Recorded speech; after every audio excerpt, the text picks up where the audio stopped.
Salve, selamat malam, dan salam sejahtera untuk kita semua. Perkenalkan, nama lengkap saya Claudius Rudolf Teva, NIM 203 2022 0014. Pada kesempatan ini saya akan mempresentasikan hasil kerja saya dengan membuat video guna memenuhi ujian tengah semester mata kuliah Teori Sosial 2. Teori sosial modern tersebut berkembang tidak hanya di satu negara, melainkan di beberapa negara terutama Prancis, Jerman, Italia, dan Inggris yang menjadi bagian dari kawasan Eropa Barat. Teori ini sangat bermanfaat, ia dapat membantu kita memahami segala hal bahkan yang pada tahap intuitif sekalipun.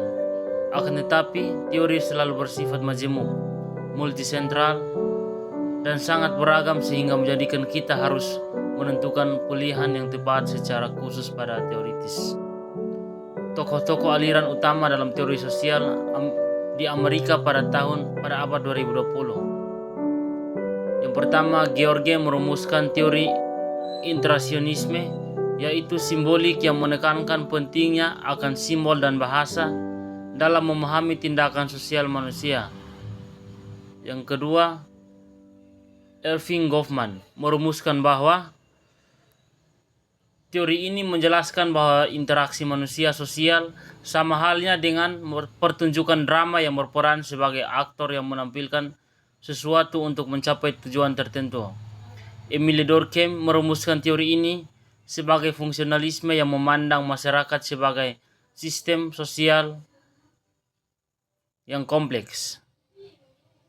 Yang berikut, Karl Marx. Karl Marx merumuskan teori ini untuk memandang masyarakat sebagai arena pertarungan antara kelompok yang berbeda. Yang berikut, Talcott Parsons merumuskan teori ini untuk menjelaskan sistem sosial dalam masyarakat yang terdiri dari beberapa aktor individu. Yang berikut, Michel Foucault merumuskan teori ini menekankan akan pentingnya kekuasaan dan pengetahuan dalam membentuk masyarakat. Du Bois mengusulkan kerangka konseptual global untuk memahami hubungan antara ras, yaitu malah abad ke-20 adalah masalah garis warna.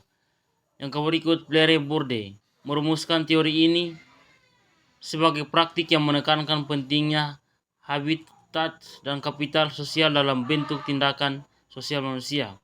Yang berikut, Max Weber merumuskan teori ini sebagai simbol yang menjelaskan bahwa individu bertindak sesuai dengan interpretasi terhadap makna dunia. Teori fungsionalitas. Teori ini menjelaskan bahwa aliran pemikiran yang bagaimana suatu sistem bekerja untuk memenuhi kebutuhan.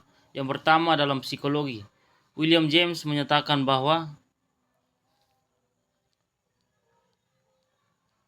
tujuan pikiran adalah membantu manusia beradaptasi dengan lingkungan.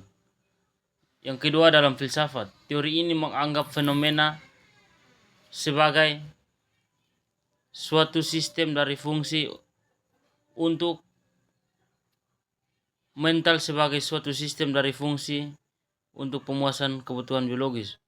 Berikut dalam dalam sosiologi, teori ini menafsirkan masyarakat secara keseluruhan dalam hal fungsi atau guna dari elemen konstituen seperti norma, adat, tradisi, dan institusi. Dalam antropologi, teori ini Bronislaw menegaskan bahwa semua aspek budaya ini berasal untuk memenuhi kebutuhan individu. Teori konflik sosial.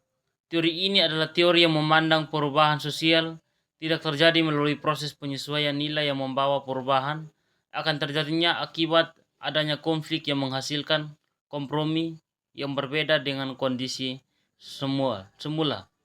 Teori ini didasarkan pada pemikiran sarana produksi sebagai unsur pokok pemisahan kelas dan masyarakat. Teori Georg Homans.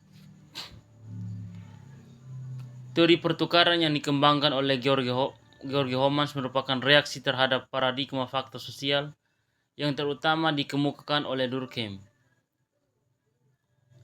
Homans menyatakan bahwa proses interaksi sosial dapat menghasilkan fenomena baru sebagai akibat dari interaksi tersebut.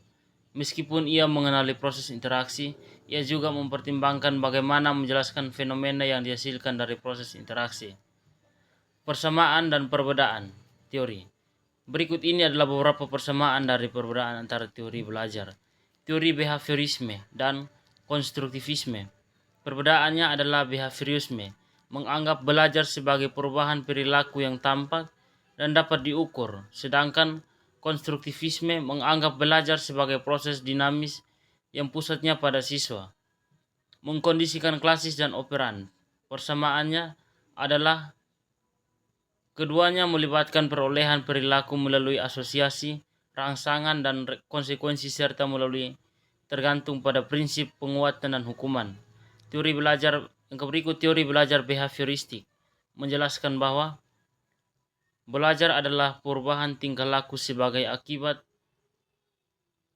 dari adanya interaksi antara stimulus dan respon.